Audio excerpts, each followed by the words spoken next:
going to challenge him, and I think possibly Dylan Groenewegen. Yep, I think Dylan Groenewegen is definitely part of proceedings. This is the back of the peloton. Now, this is Vaugrenard. He's not part of the lead-out for Arnaud Démare. I haven't seen anything of Francis Dejeux, so I'm going to go for a bizarre one today. I'm going to assume that they've actually been looking after themselves and are going to have something left at the end. So will we see the French tricolour, or will it be covered in a rain jacket? Who knows? But there you go. Just for my own amusement, I'm going to go for Arnaud Démare. I don't really believe he's going to be a feature. But he's a decent bike handler. I know it's not a technical finish today, but he won't be worried on any of these approach corners. What I'm trying to say is he may well be reasonably relaxed. Let's wait and see. Hopefully not too relaxed. 22.2 kilometres to go, but yeah, like you, I think it's Sagan's choice again. What about Viviani? What's happened to him? Has he just sort of lost motivation within Team Sky and is wanting a new start? Well, I'm not too sure. You can just see Ian Stannard pushing hard on at the front, pushing that hard on. He's just trying to stay on the road here. But Viviani, I think more Van Poppel than Viviani today, but we'll have to kind of wait and see. But look at the amount of green helmets towards the front, and that's the team of Peter Sagan, Bora Hansgrohe. You just see him in his blue jersey. But Burkhardt just pops out there. He wants to make sure that Sagan is there. The pace is up. Ian Stannard is keeping the pace high at this moment, trying to cause some splits in the peloton, although it doesn't look too technical, but the elastic band, as soon as that strings out, it can snap, and we get some riders being dropped now. Oh, well, that looks like the end of my hopes for Démare, because that was Jacopo Guarnieri, super lead-out star for Démare, and he's been teed off, I'm afraid. So that looks like the end of that little wistful thought. But there you go, that's all it ever was. 21.2 Ks to go, and the attrition rate is starting to happen. This is a now, and it's not the moment for him. Strange one for him to come here, actually, but we'll see how he goes in the next few days. As you can see, the wind is not exactly blowing a hoolie today. These guys are going to pick up the pace as if they haven't already.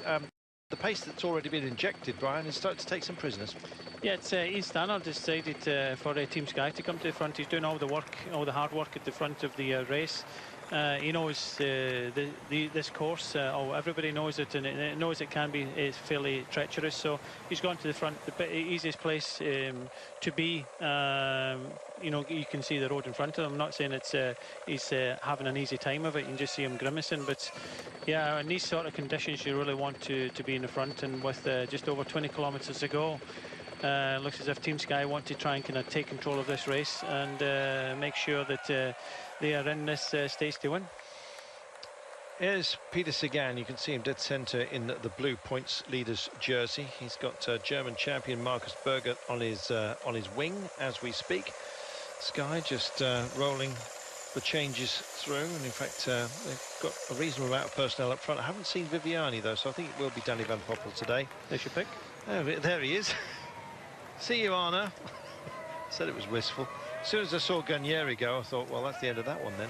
I picked two early. 20.2 Ks then from home, and Peter Sagan has rolled down the arm warmers. Looks like he's wearing boxing gloves. Well, that's saying that you roll up his sleeves. He's just rolled down his sleeves, but he's meaning business today. Yep. And Sky have moved Danny Van Poppel up towards the front. The green jersey being very attentive towards the front as well. And just wanted to see if he actually throws these arm warmers away or gives them to one of his teammates. But you just see the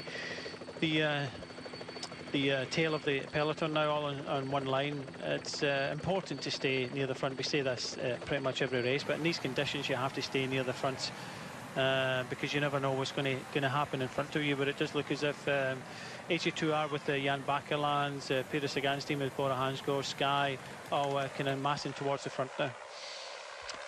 So we've parked Sagan to one side. If he's and look at him, look how sprightly he looks. He's in determined mood, and that's what we love. Kung's done a good job actually to keep himself towards the pointy end, and BMC have been protecting him rather well. What's his chances of carrying this jersey all the way to Gerardsbergen, would you say? I think it's going to be very difficult because he has the leader's jersey and people want to take that off him. Maybe if he was in second place or third place, he might have stood a better chance. You can follow the wheels more than anything, but he's in the lead, and it does mean that other people have to try and take it away from him. Oh, there we are. I think it was neutral wheel and then one he actually wants. So Bram Tankig is back underway. He'll be carrying his Desperate Dan, sort of stubbly beard up towards the front. Has he finally clipped in? Finally got away. That was a mess. It was, but that's what happens when neutral stops. You've got to remember there's gaps appear. You know, you look at the team cars. The first car you've got is a neutral service car. That's the quickest wheel you're going to get, and okay, not the fastest wheel. Luckily enough, Lotto and El Jumbo car was there pretty quickly, allowing him to get his own wheel, and he just had to pop his chain on and he'll be back. The reason why he wants to try and get back as quick as he can is because he's an essential part of the lead-out train for Dylan Groenewegen if he wants to try and win today. Yeah, Tim Bonneville-Gins is, of course, protecting Greg van Avermaet, our BMC. It's a good call, but we'll see. They're, at least PR-wise, they're talking up Stefan Kung at the moment, but yes, you're absolutely right. He's within striking distance. More than that, it's Peter Sagan, who starts today 5 seconds down in the overall, and he could well go into the lead with a victory today. In fact, with a 10 seconds bonus, then surely that would be it. But we'll see. I think there's going to be some big time gaps out there. There's clearly some sprinters who are not motivated. Haven't seen Andre Greipel yet. We've seen Demar going backwards with Gagneri, his lead-out man. And with this hot and cold that the riders have experienced, those who've been to the Tour and further south and then come into these grisly conditions, I wouldn't be surprised if we've got some tummy upsets starting to show themselves as well. Bauhaus men, the black and white, you see their black stripe down their backs at the moment. They're doing a fantastic job of getting him into position. Can they deliver? And it continues. Janssen van Rensburg, I'm just seeing whether he's got himself puncture front by the look of it. And so it's looking a bit sketchy. He's just riding on with a tubular and waiting for a replacement. Meanwhile, the hurt kept up, and it's BMC on behalf of the leader Kung that are going for it right now. And there, Bauhaus looking ominous. Bora have just lost one of their trusty men for Peter Sagan. Didn't catch who it was. Yeah, I heard it happen, and he had the blowout, and that's why Bora Hansgrohe knocked it off at the front, and straight to the front came the team of BMC, trying to keep Stefan Kung out of trouble here more than anything. Very, very important in these conditions. But you could hear the blowout of the Bora Hansgrohe rider, and so many punctures at this point here. All of a sudden, it's the mixed roads that we were telling you about, with a little bit of gravel when they're not finished at the side. So you take on some country roads at your peril at this level, because quite often the centre of the road is mobbed. The only way to get through is to go to the edge of the road, and it's not best finished, the asphalt surface. They're on a good road at the moment, but we've carried some punctures out from underneath the trees, I'm afraid, with 16.2 to go. It's getting very lively, Brian, and United Arab Emirates are also coming to join the front. Andrea Gardini looked sort of purposeful today. Don't be surprised if he shows his face. Yeah, Greg van Avermaet comes to the front, the Olympic champion, looks behind. He's got some teammates just behind him. The most important thing is to keep that green jersey on the back of Stefan Kung today. And it only takes a crash within the last few kilometres for that to happen. You've got to remember, once you get to the 3 kilometre to go, if you do crash within that, you get the same time as the winner.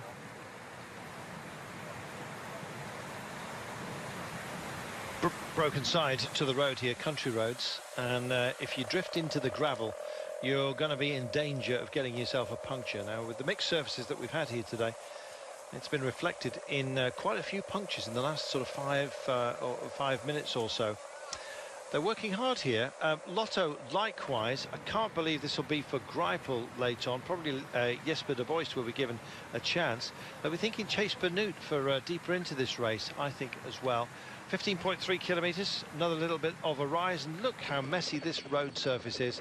To have this many riders coming through, it's a narrow strip of black, isn't it, that they're playing with? Yeah, that's why you've got a lot of riders riding hard at the front of the peloton at the moment. Is because of road space, and all it needs is a small incident to happen in one of these corners, and all of a sudden, you know, there's a crash all over the roads, and the front of the peloton will continue on, and if you're too far back, you're caught out, and you know, you could be losing a minute here this far out if you do have if there is a crash in front of you. So that's why BMC have come to the front. They've got the Olympic champion in second place here, and also you've got Vliegen, sorry, that was up there in the sprint yesterday. It's because it's fairly dangerous around these corners. All it needs is one crash, and on these smaller roads, the roads it could be finished for some of the GC contenders. Just look at the spit of gravel here. It looks like a car's been through and has actually carried gravel right across the road, almost like somebody's spun the wheels of a larger vehicle. And I'm afraid there was a whole load of gravel there. I was sorry for my little exclamation. I was thinking that the gravel may well have brought some down on that rather sketchy corner. 14.4 to go. They're motivated, Brian, there's no doubt. Yeah, a lot of it is just protection at the moment. You see the green jerseys being protected. The blue jerseys of Quick Step are protecting their rider, and I think it might be Lampard they're just kind of looking after.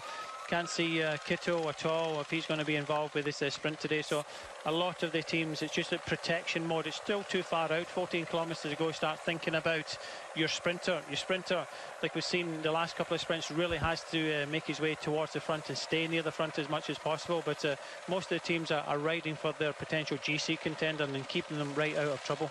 Yeah, Richese yesterday got the late call to come and have some fun.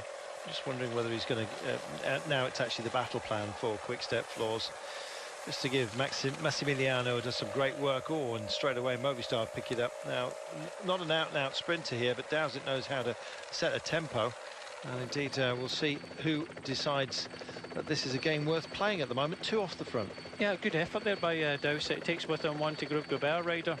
So we've seen Dowsett try these things before, and okay, they've not always come off, but I think a good time to have a crack. Yeah, why not? 13.4 out, and if sprinters teams are starting to assemble themselves and think they're going to have everything their own way, then potentially think again. You're looking at the head of the race right now. Alex Dowsett is a terrific time trialist, as you know, and that sort of tempo.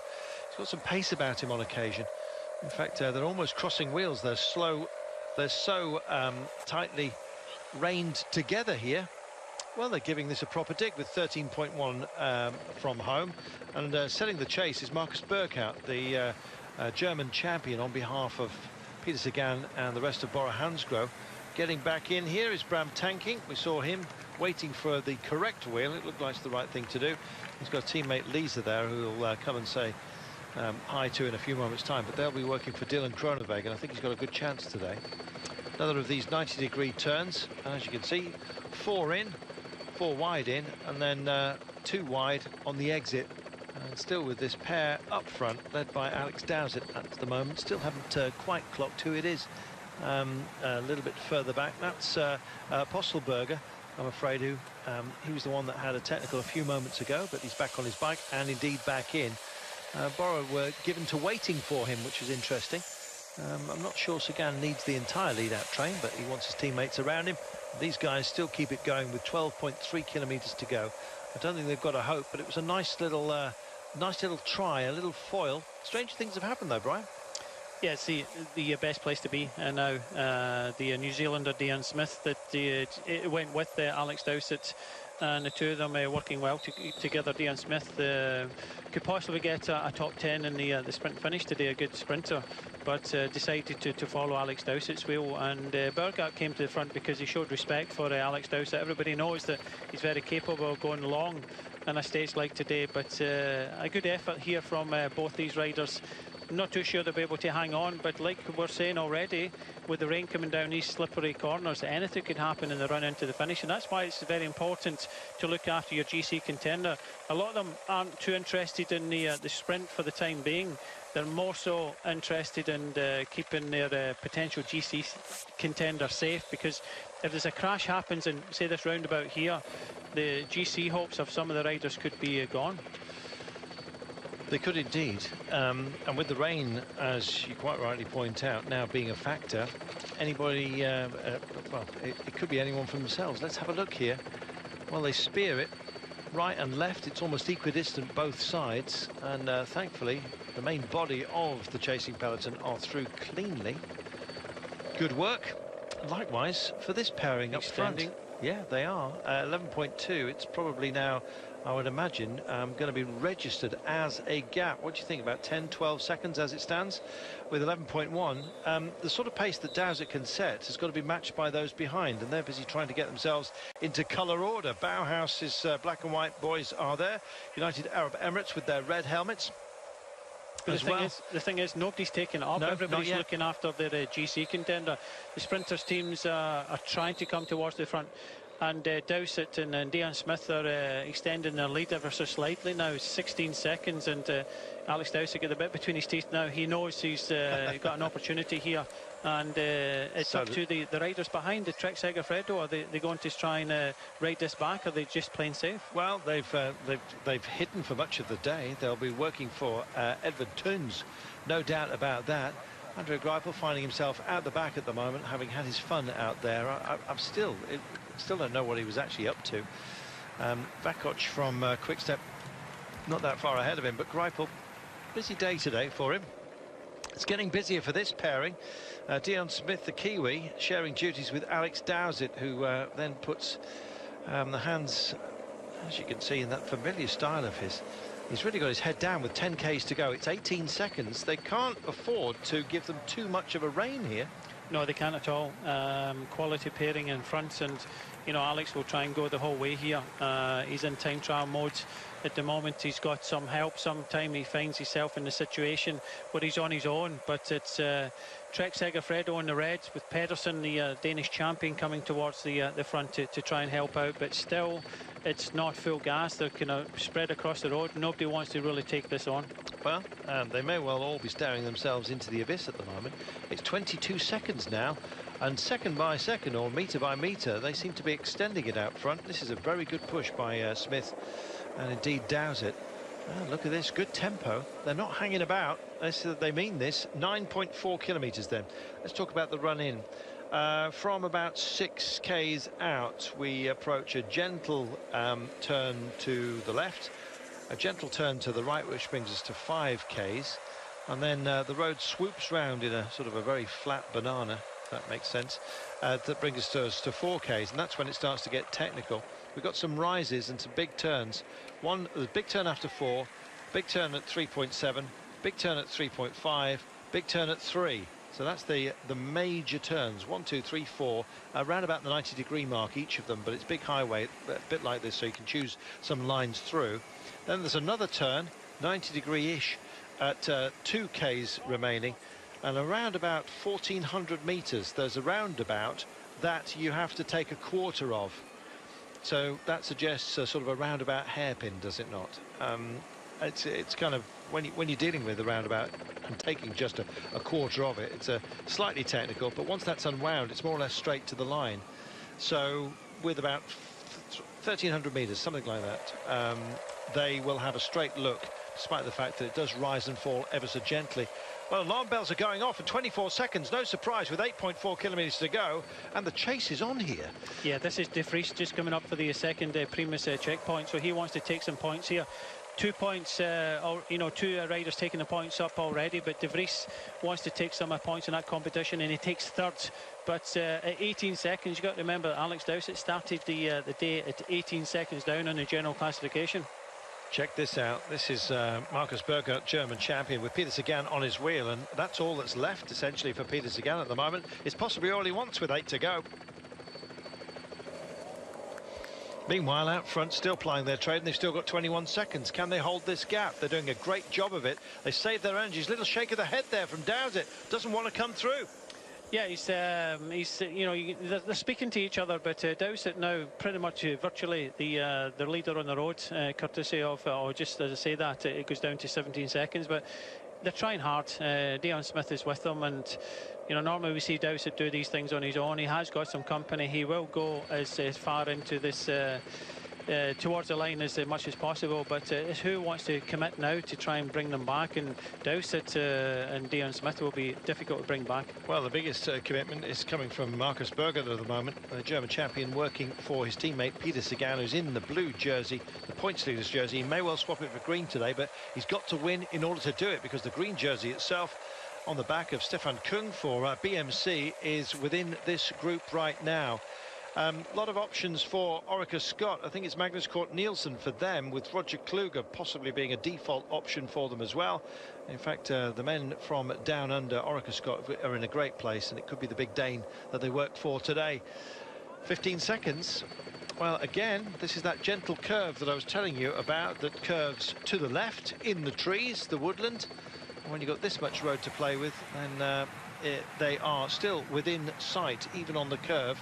It will then turn back on itself, a little gentle curve right, which will bring us to the 5 kilometre to go marker. But frankly, out there's going to be a lot of tired legs. This has been at pace, and it's interesting that finally Viviani's come up towards the front. Yeah, he was in the front on the left-hand side, but the key point to this stage is with 4 kilometres to go, you really have to be in the top 10 or 20 with 4 kilometres to go, and this is why we're seeing a big push now from Viviani. Viviani won't be sprinting today, but he's trying to help out his sprinter, or his other sprinter, Danny Van Poppel. He has got him up towards the front. He just looked behind to see if he was in good position, but 4 kilometres, that corner at 4 kilometres to go will naturally thin out this peloton.